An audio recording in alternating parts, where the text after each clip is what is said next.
Vous voulez entendre la vérité que vous cachent tous les influenceurs jeux vidéo, tous les journalistes jeux vidéo, tous les gamers? La vérité qu'ils vous cachent? Parce que c'est pas possible qu'ils soient pas au courant, et évidemment qu'ils sont au courant de la politisation des jeux et de tout ce qu'il y a à faire dans les sociétés pour politiser les jeux. T'es limite en train de tomber dans une théorie du complot, genre ils savent. Tu sais, tu mets tes lunettes et tu vois les messages woke. Pour ceux qui ont la ref. Et moi, on m'a déjà dit, bah, gros, je sais que t'aimes bien bouffer du chewing-gum et botter des culs, mais j'ai plus de chewing-gum. Le repère du gamer a sorti une vidéo qui s'appelle Révélation sur la créatrice du DEI dans les jeux vidéo. Elle est exceptionnelle, sa vidéo, je vous mets le lien dans la description, allez la regarder. On va reprendre quasiment les 3/4 de sa vidéo, mais à ma façon, de manière beaucoup plus bordélique et beaucoup moins ficelée, la serbe. Mais vous allez voir, c'est très intéressant. Parce que c'est une preuve supplémentaire au-delà du rapport financier qu'on a vu dans Ubisoft, dans CD Projekt, à gauche, à droite et dans plein de trucs. Là, c'est directement la source qui envoie ces directives à toutes les sociétés à l'échelle du monde. Maintenant, vous pouvez pas dire « Oh, je savais pas. Oh, j'étais pas au courant. Oh là là, oh mon Dieu !» Et surtout, vous ne pouvez pas ne pas en parler. Parce que là, l'éléphant, il est même plus dans la pièce. Là. Il a éclaté toute la porcelaine de toute la France. Enfin, du monde entier.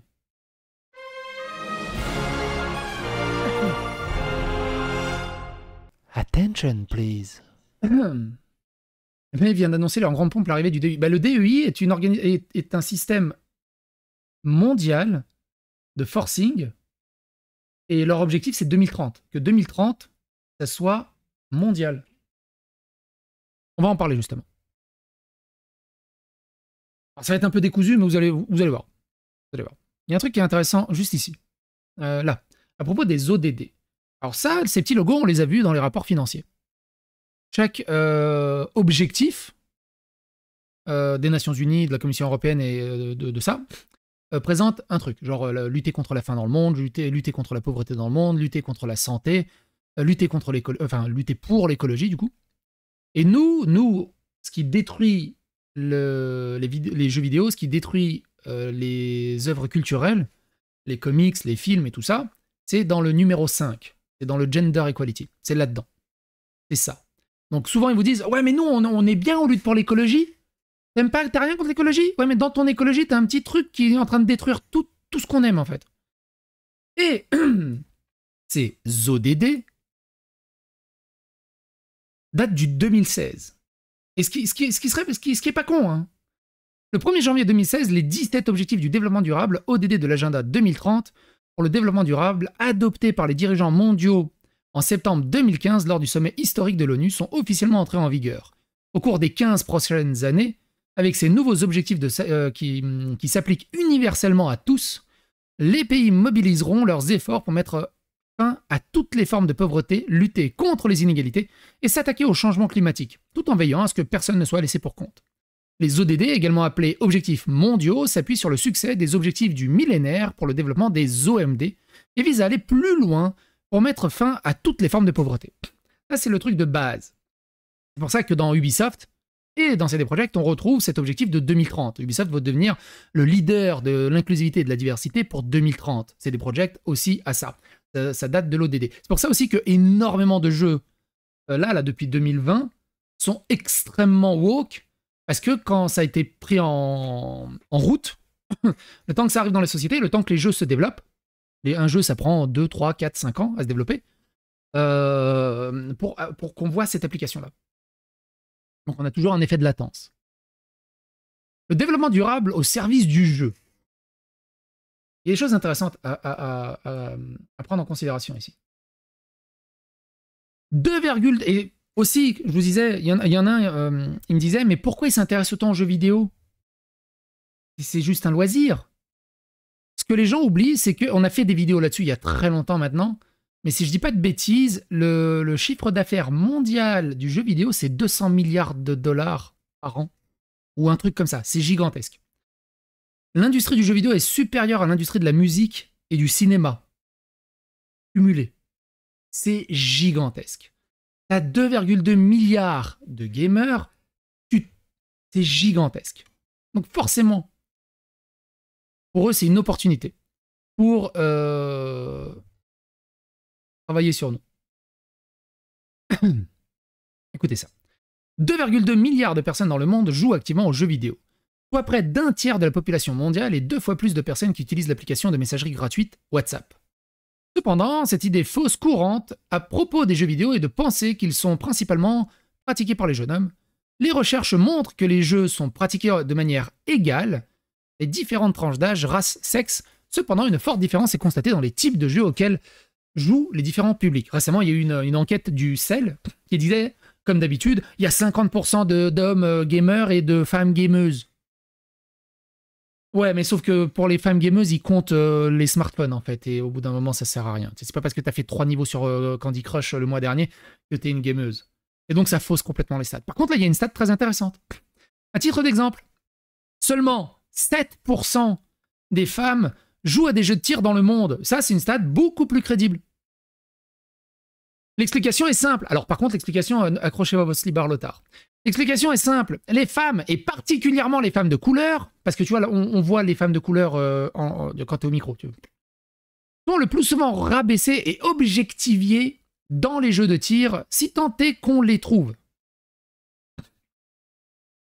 Alors, non, l'explication n'est pas simple, l'explication est hypocrite et faux cul. Mais bon. Par contre, 7% de femmes, c'est beaucoup plus logique. De dire qu'il y a 7% de femmes qui jouent aux jeux vidéo, c'est beaucoup plus réaliste. Attention, on va plus loin. Dans Mario Kart, un jeu développé exclusivement par des concepteurs de jeux masculins, le seul personnage féminin, la princesse Peach, est kidnappée environ 13 fois.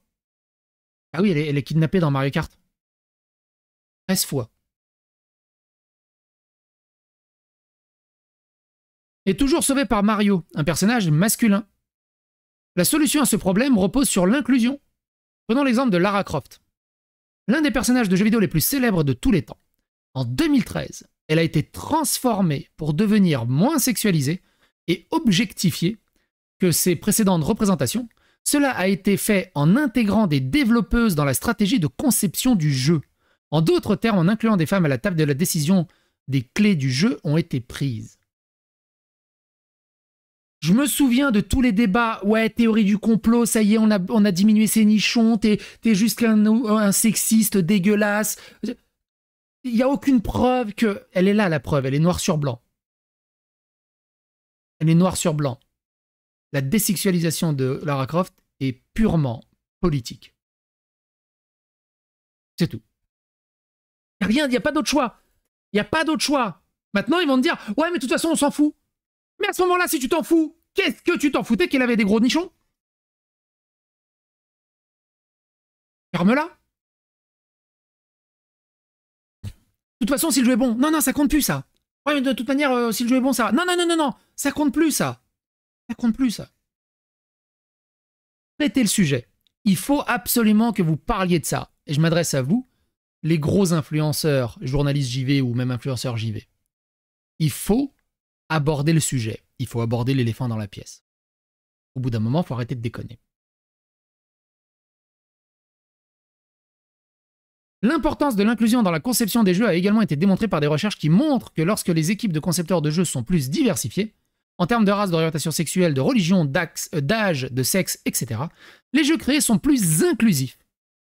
Nous invitons les gens à concevoir leurs propres jeux, leurs voix et leurs visions qui sont directement représentées. On l'a vu avec Unknown 9. Signé par Sweet Baby Inc., il y a 70 joueurs actuellement. Tout le monde est représenté. Les technologies du jeu ont le potentiel de transformer l'éducation en ligne, et c'est surtout ça qui manque d'inclusivité, puisque les cours en ligne sont principalement utilisés par ceux qui ont déjà étudié à l'université. En expérience éducative active, contextualisée et percutante, de cette façon, nous pouvons créer des opportunités qui changent la vie de millions de personnes dans le monde, qui ont un accès à Internet, mais pas à une éducation de qualité. Comme ils n'ont pas accès à une éducation de qualité, mais que c'est des gamers, eh bien, on va les éduquer par le jeu vidéo. En invitant les gens à consommer... Oui, ben, c'était 70 jours, c'était il y a 100, il y a 2 jours. Bah oui, mais les journalistes ont terminé leur test et les OPSP, j'imagine qu'elles sont terminées aussi. En invitant les gens à concevoir leur propre jeu éducatif, l'éducation peut également être diversifiée et davantage de personnes peuvent accéder aux connaissances locales. Nous avons mis ces idées en pratique lors d'une Global Game Jam. J'ai participé à une Global Game Jam. J'ai participé à la Global Game Jam de 2013, je crois, en tant que game designer. La Global Game Jam est le plus grand événement de conception de jeux jamais organisé au monde. L'idée de cet événement est simple. Les gens se rencontrent, conçoivent des jeux pendant un week-end et téléchargent les jeux créés sur une plateforme en ligne. Cette année, il y a eu 113 pays, blablabla, on s'en fout. Cette année, nous avons inclus l'objectif du développement durable de l'ODD. 14 Nations Unies pour la vie sous l'eau comme l'une des sources d'inspiration pour concevoir des jeux lors de cet événement. Donc ils ont obligé les gens à faire des jeux sur l'écologie. Trouver un moyen de démocratiser les connaissances sur la conception des jeux, en particulier les conceptions des jeux éducatifs, pourrait contribuer à la réalisation des ODD. Cela pourrait toucher plus de 2,2 milliards de personnes. Alors oui, il faut que le jeu il marche vachement bien. C'est sûr que quand tu as 70 joueurs... Utiliser les nouvelles technologies pour créer des éducations inclusives et amusantes, donner la parole aux gens et leur permettre de créer leurs propres solutions aux problèmes sociaux, économiques et politiques. C'est le défi que nous avons relevé. Et en mai 2019... Lâche-moi, madame. Je mets en vibreur. Mais en mai 2019, nous reproduirons l'utilisation de la conception des jeux pour avoir un impact sur les ODD avec le tout premier Game Jam sur l'ODD 5, le Gender Equality, où chacun pourra contribuer et participer de manière égale, quel que soit son parcours et son expérience en matière de conception de jeux. Et donc là, il y a un autre site qui est imbuvable. Et en plus, le truc là pour surligner ne marchait pas, alors j'ai juste collé dans un Google Doc pour pouvoir le surligner, mais il y a des passages intéressants. Qu'est-ce qu'ils appellent un jeu éducatif? C'est ça qui est très intéressant. En fait. Démocratiser la conception de jeux éducatifs pour le changement social, une approche basée sur la pédagogie critique. C'est ce qu'on retrouve, en d'autres termes, dans le rapport financier de Ubisoft qu'on a regardé, où ils mettent Diversity in Game. Educate Gamer on the Ecology. Alors je ne sais plus comment ils disent en anglais, mais bon, vous avez compris l'idée. C'est ce qu'ils appellent de la pédagogie et ce qu'ils appellent des jeux éducatifs. C'est-à-dire que tu peux même avoir genre Doom Eternal, mais si tu balances un peu de wokisme dedans, ça devient un jeu éducatif. Ça peut te sensibiliser à certaines questions.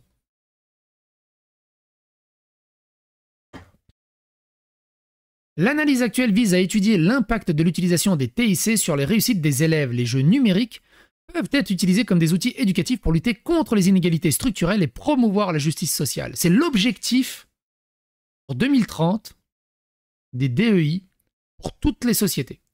Toutes les sociétés. Aussi bien que du yaourt, que du comics, que de la musique, que des bagnoles, n'importe quoi. Partout. 2030, les ODD, il y a les OMD, 2050, 2060, 2070. Plus loin, plus loin. La démocratisation de la conception des jeux éducatifs est utilisée pour accroître l'agencement et la participation des groupes divers et novices tout au long du processus de conception et peut être utilisée pour améliorer l'efficacité de ces jeux, car elle conduit directement à l'inclusion des voies de connaissances, d'expérience et de perspectives larges.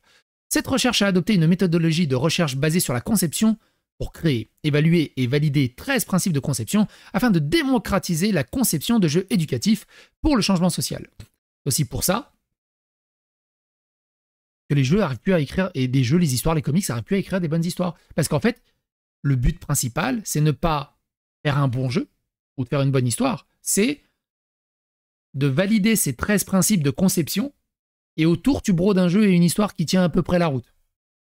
Le but, c'est pas de faire un bon jeu. Le but, c'est de faire un jeu éducatif. 3 phases de recherche ont été mises en œuvre à tour de rôle. Une phase préliminaire de prototypage et d'évaluation. La phase préliminaire a consisté à créer ces principes en les fondant sur les fondamentaux de la pédagogie critique, une théorie de l'éducation qui présente des techniques pédagogiques pour accélérer l'apprentissage, l'engagement et le changement social. On reviendra dessus un peu après, vous allez voir. La phase de prototypage a consisté à mener des entretiens semi-structurés pour évaluer et améliorer ces principes avec des experts en conception pédagogique et des jeux. Au cours de la phase d'évaluation, ces principes ont été appliqués et évalués lors de 2 événements de conception de jeux d'un week-end appelés des Game Jam. Ceux-ci étaient ouverts à toute personne intéressée par la création d'un jeu numérique pour sensibiliser aux inégalités des sexes. Du 13 des 23 participants, 57% n'avaient aucune expérience préalable en conception de jeu. En fait, les jeux sont souvent associés à des problèmes liés à la représentation erronée, à la discrimination, à l'objectivation et aux stéréotypes des femmes et des filles, des personnes de couleur, des minorités et des LGBTQ+, et d'autres groupes souvent confrontés à la discrimination. Une explication possible est que les jeux font souvent écho aux expériences et aux points de vue de leurs concepteurs, ce qui reflète le manque évident de diversité dans l'industrie et directement au sein des équipes impliquées dans la conception des jeux. Je vous rappelle que c'est une industrie qui a 2,2 milliards de joueurs, donc ça s'adresse à un bon quart de l'humanité, un bon tiers de l'humanité, mais c'est pas assez inclusif. Pas assez inclusif, tu vois. Ça représente pas tout le monde. Quand ils essaient de représenter tout le monde, il y a 70 joueurs. Permettre la participation du public plus large à la conception de jeux génère des nouvelles opportunités de partager des expériences, des histoires, des connaissances et des réflexions diverses liées aux problèmes sociaux et par conséquent d'améliorer l'apprentissage et le changement social. Mais là où ils comprennent, ils savent. Nous, on joue vidéo pour s'amuser. Eux, ils voient le jeu vidéo comme un outil de propagande politique pour nous reprogrammer. C'est vraiment Orange Mécanique avec les yeux comme ça. Et ils s'en foutent de la qualité du jeu. Parce que toi, tu vas t'énerver, mais subliminalement, je te jure, on est dans... Comment il s'appelait le film déjà?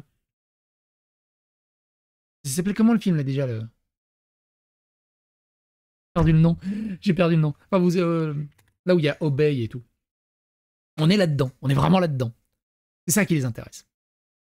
They Live, ouais. Ouais, mais en français. They Live, ça me parle pas, moi, They Live.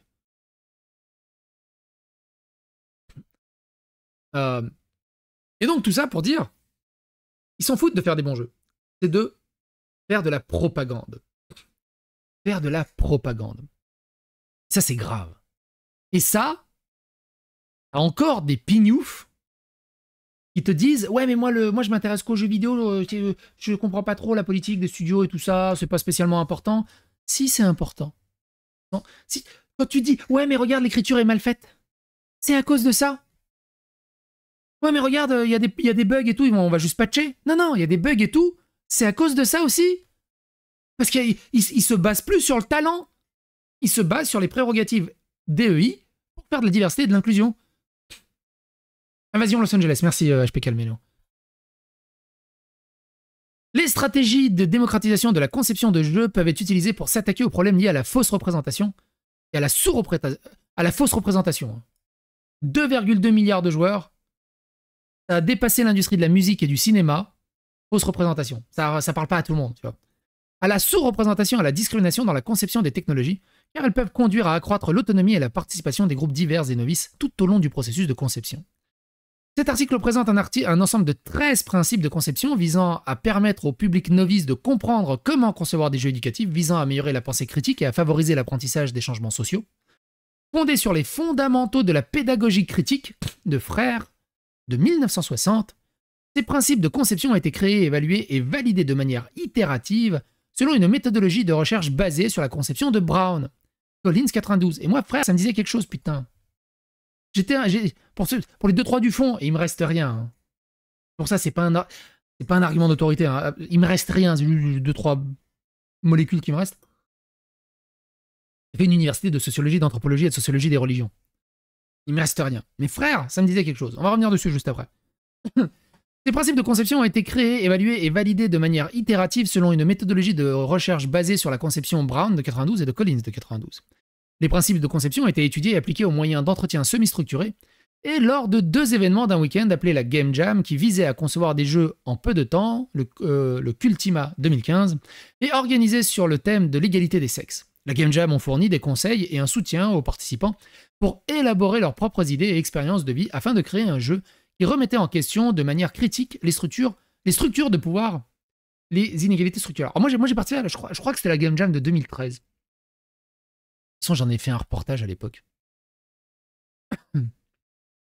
Bon. Global Game Jam. Ouais, c'est ça, c'était 2013. C'était 2013. Le sujet était cool. En fait, pour ceux qui ne savent pas, la Global Game Jam, alors il y en a plein des jams. Il y a des dizaines et des dizaines de jams tout au long de l'année, tout le temps, dans plein d'écoles de jeux vidéo. Et moi, j'ai participé à une Global Game Jam. Alors, la Global Game Jam, c'est la plus connue, on va dire, de toutes les jams. Et en fait, à une heure fixe, à l'échelle mondiale, tu te connectes à un stream et il te diffuse en même temps, mondialement, le sujet de la vidéo. Et donc, on est tous dans la salle, là, on était quoi, 80, 90, 100, je crois, à peu près. Et la vidéo, c'est fond noir et on entendait juste boubou, boubou, boubou, boubou, un battement de cœur. C'est tout. C'était le sujet. Et on avait 48 heures pour faire un jeu dessus. Ce qui est génial avec le Global Game Jam, c'est que tu vas en solo. Il y en a, ils y vont avec des copains à gauche à droite pour faire une équipe. Mais c'est toujours une équipe de 6, 7, 8 personnes. Et en fait, t'as le sujet, et avant que ça démarre, ils donnent des pizzas à tout le monde, et tu passes avec les étudiants à discuter pour essayer de structurer ton équipe, et pas d'embaucher, mais de voir avec qui tu vas travailler. Tu dis, moi, je suis level designer, j'ai peut-être des idées là-dessus. Ah bah toi, t'es sound designer, ça peut être intéressant. Ah toi, t'as des trucs en 3D, j'ai peut-être une idée pour faire de la stéréoscopie sur un jeu comme ça peut être intéressant. Et tu fais ton équipe. Et nous, on avait fait une équipe de 6 ou 7 personnes. Moi, j'étais en tant que game designer. Et 48 heures. 48 heures. Il y en a, ils dorment pas. Il y en a, ils dorment sur les bureaux. Il y en a, ils s'arrachent les cheveux. Enfin, c'est intéressant à vivre. C'est une expérience vraiment très intéressante à vivre. Malgré l'intérêt croissant pour l'utilisation des jeux numériques à des fins éducatives et de changement social, le manque de diversité au sein des équipes de concepteurs de jeux conduit souvent à la création de jeux qui favorisent les inégalités et la discrimination. Une solution prometteuse... Moi, j'ai jamais vu autant d'inégalités et de discrimination depuis qu'on a un événement des jeux woke. Les blancs sont forcément méchants ou sont forcément en train de se faire lamenter ou de se faire humilier. C'est non-stop. Il n'y a jamais eu autant d'inégalités et de toxicité positive dans les jeux vidéo. Avant, les persos étaient traités parce que c'était des personnages, parce qu'ils étaient bien écrits, parce qu'ils avaient une bonne idée. Après, il y avait aussi des jeux nuls. Mais c'était pas du forcing. C'est super hard, Anonyme. C'est super hard. Moi, je me souviens toujours, derrière moi, il y avait un mec, il développait un jeu en stéréoscopie, mais il avait oublié ses lunettes 3D à la maison. Il a passé tout le week-end à loucher sur son jeu en développement. Une solution prometteuse pour résoudre ce problème est concevoir des jeux éducatifs qui conduisent à de meilleurs résultats. Ah oui, donc, qu'est-ce qu'on a fait, nous, juste pour là-dessus, qu'est-ce qu'on a fait comme jeu avec le cœur? On a fait un platformer où t'avais un mec qui avait son cœur qui battait de plus en plus fort, et pour ne pas mourir d'une crise cardiaque, il devait choper des nanas et pour faire redescendre sa jauge d'amour, en fait. Et ainsi de suite. Et t'as la jauge qui remontait, et s'il arrivait tout en haut, il avait une crise cardiaque. Et il devait rapidement faire du platforming et trouver toutes les nanas du niveau avant d'arriver à la fin. C'est très intéressant, hein, mine de rien. Très cool comme concept. Et était plutôt bien reçu. Ouais, un peu hypertension, ouais, exactement. Un peu hypertension, effectivement. Une solution prometteuse pour résoudre ces problèmes est concevoir des jeux éducatifs qui conduisaient à de meilleurs résultats d'apprentissage et la démocratisation de la conception des jeux, où des groupes larges et diversifiés sont autorisés à concevoir des jeux qui reflètent leurs idées, leurs connaissances et leurs expériences. Si des études antérieures ont démontré les avantages potentiels de la démocratisation de la conception du jeu éducatif, la compréhension de la matière de procéder dans la pratique est encore limitée. À notre connaissance, cette recherche présente le premier ensemble de principes de conception qui utilise la pédagogie critique pour démocratiser la conception des jeux éducatifs afin de sensibiliser spécifiquement aux problèmes sociaux. La théorie critique de l'éducation, j'ai mis un truc de côté, il est où ce con? Il est là. C'est lui, frère. 4 raisons pour lesquelles l'éducateur Paulo Freire est critiqué par les Brésiliens. Il est très... Mais grosso merdo.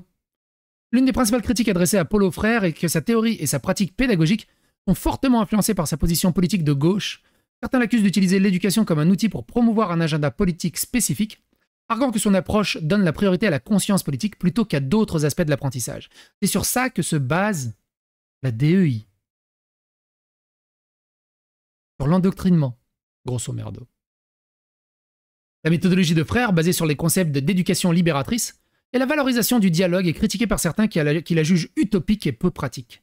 Certains pensent que l'accent mis sur la discussion et la réflexion peut négliger le développement des compétences et des connaissances fondamentales.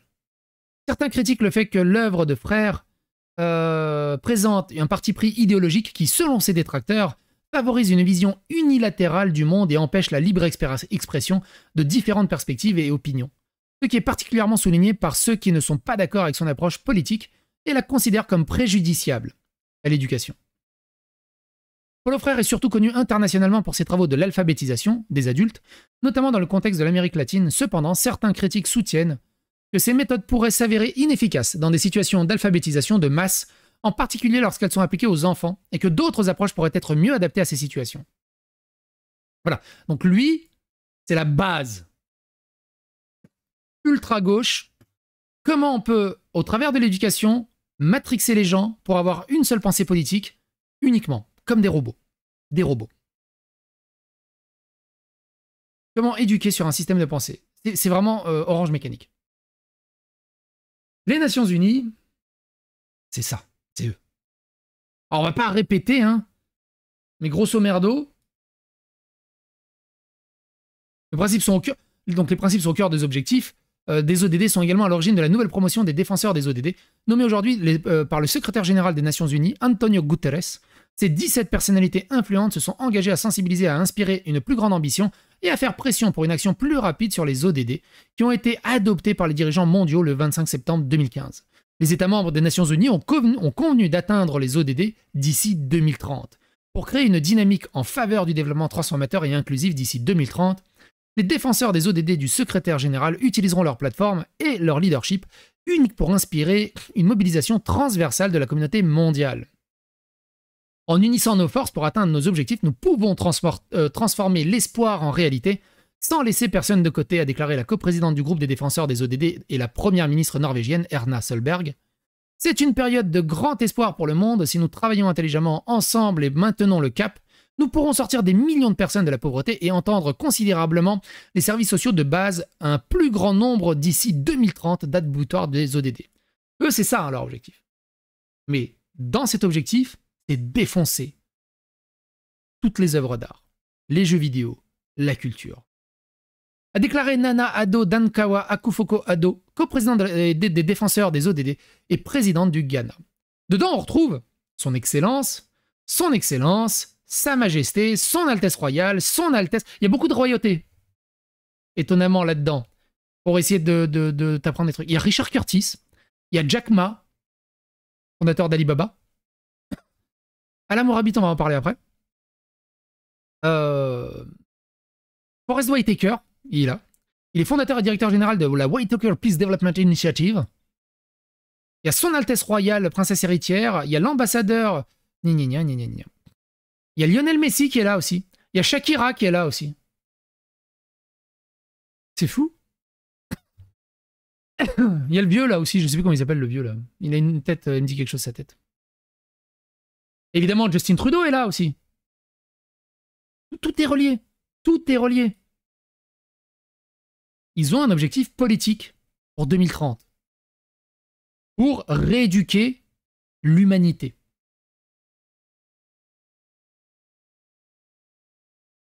Il y a Shakira, elle est là. Ah merde, vous voyez pas. Shakira. Lionel Messi. Forrest Whitaker, Jack Ma, c'est lui Jack Ma. Et puis il y en a plein d'autres. Alors c'est qui Ala Mourabit? Ala Mourabit, c'est même pas un palmarès. Enfin, c'est pas un CV, c'est un palmarès. Ala Mourabit.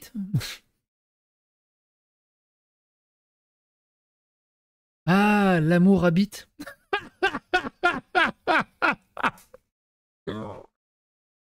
Oh, une femme voilée qui s'appelle Ah, l'amour habite. Oh putain.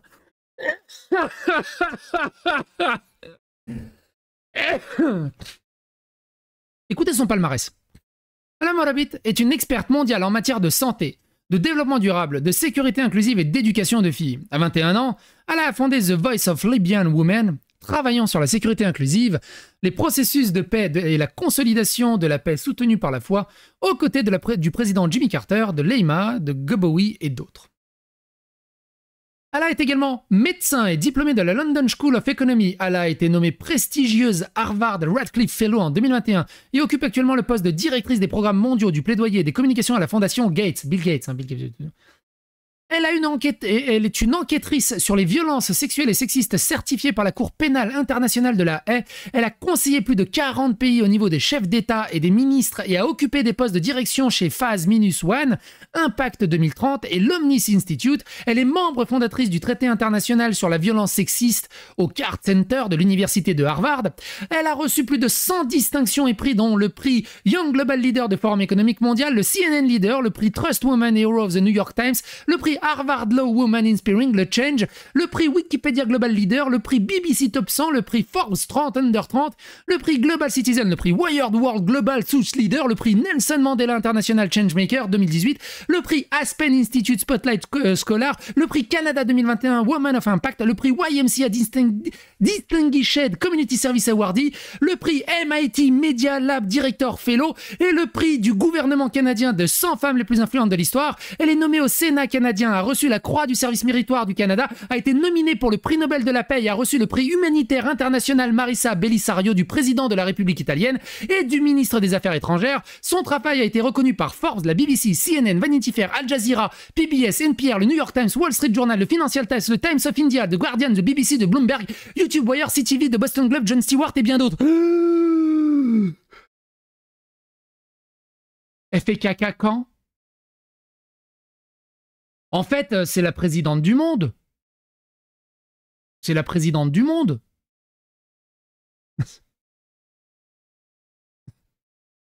Vous savez, c'est quoi ça pour moi? Du bullshit.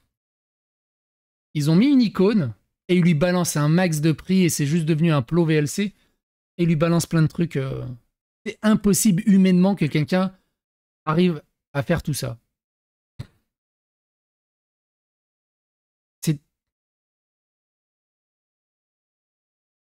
Mon père me disait un truc, il y a longtemps.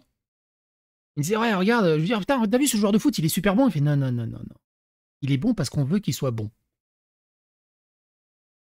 Il y a tous ses collègues qui lui passent la balle pour qu'il mette un but. S'il met beaucoup de buts, c'est parce que ses collègues lui passent la balle.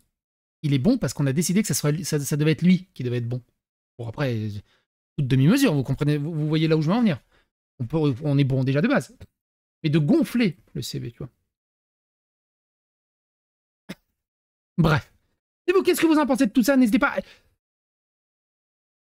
Avec tout ça, vous avez encore des gens qui vont dire « Oh, le DEI, ça n'existe pas, le wokisme, ça n'existe pas, c'est des délires de fachos d'extrême droite, réac, suffit de pas en parler, ça n'existe pas. » Jusqu'à quel point ces platistes, parce que c'est vraiment des obscurantistes, resteront dans le déni de la réalité? Jusqu'à quand ils vont prêcher l'obscurantisme auprès de leur communauté et les maintenir comme des bons petits moutons? Parce que maintenant, on est à un autre niveau. Ils ne peuvent pas ne pas le savoir. Contre, ne pas en parler, ils participent à l'engrenage de tout ça. Ils sont les idiots utiles de tout ça. Au-delà de la passion du jeu vidéo, ton humanité, tu la vends pour combien en OPSP?